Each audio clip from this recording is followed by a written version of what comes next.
Hey, all, we've been talking about accessories, but I want to talk this week about logistics.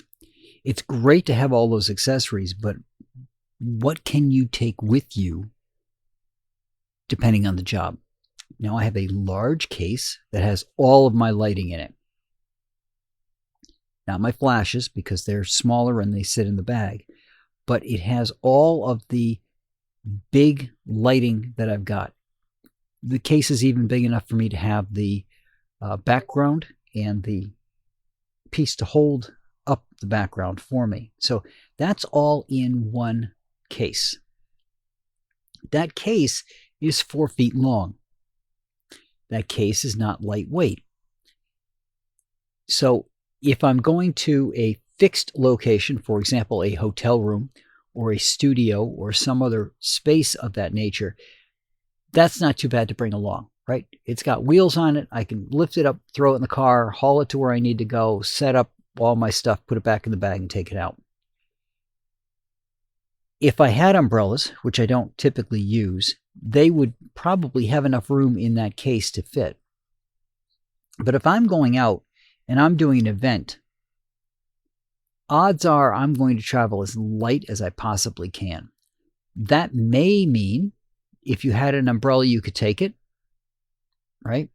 You could strap it to your backpack, which has your camera and gear in it, and go that way. But one thing to keep in mind is what can you use and how are you going to use it? Because if you got an umbrella, that's great. If you don't have somebody to hold the umbrella and be out of the way so they're not casting a shadow, you're going to need to have a stand. Now you're adding more gear. The best way to know what you're going to be able to use and what you might want to use is visit the venue, especially at the same time of day that you're going to be shooting, right? Wedding photographers know this and they do it all the time. If I'm going to be shooting at a country club, I want to go to that country club the day before or 2 days before and at the same time. And you want it to be at about the same weather. So if it looks like it's going to be a sunny day, you want to make sure you're going to a sunny day. If it looks like it's going to be a little overcast, you want to have that cloudy day. So you've got some comparison. But even if you can't get the day to match exactly the same with the lighting and all, at least you can get an idea for where you could set up, right?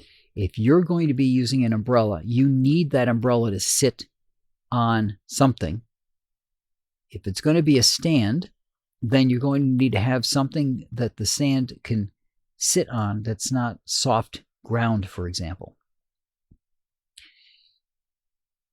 Also bear in mind that you will be adding weights to it to keep it from falling over. So whatever your initial weight is for the umbrella on the stand, now you're going to add a couple of 5-pound weights to it, maybe a couple of 10-pound weights to it to make sure that it doesn't fall over.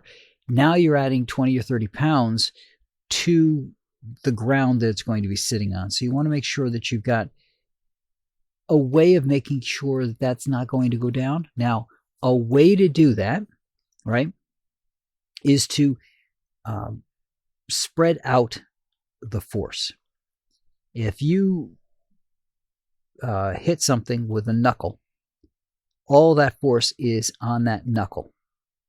If you hit it with the palm of your hand, then all of that force is spread across your palm.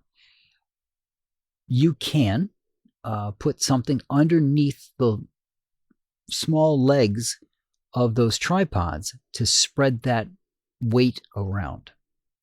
Now, if you got a 3D printer or something like that, you could make your own. I haven't seen anything out there that matches what I'm describing. But worst case scenario, a piece of cardboard, something that's got some thickness to it so that it's not going to just fold underneath the weight of the legs. It's going to be able to support it, but at the same time, you're not going to have those feet directly on the soil, so they're not going to be able to sink in the way they would normally. So you could envision, let's say, a 6x6 square of plastic, relatively thick, that allows you to put the leg on it with a little thing in there so that the leg kind of slides into it, so the leg's not going to slide across that plastic. You get your tripod in place, slide these onto each one of the legs, and now your weight's distributed. Now you can add your weights and your umbrella to then make sure that it's not going to sink in because the weight is more diffuse. The area is spread out a little bit more. But the big thing is making sure that you get an idea of where you're going to shoot and what you're going to need to bring so you can bring the minimum of what you're going to be able to need. Because unless it's a studio, you have to deal with people walking around. You're going to have to deal with possibly kids running around, possibly people drinking, wandering around. But it's a more crowded venue than shooting somebody portraits at a studio is going to be. So you need to take that into consideration when you do any kind of event, that you're not the only person there. There will be people coming and going, and any equipment you bring with you, you want to make sure that it doesn't damage anything, it doesn't fall over. It still gets the job done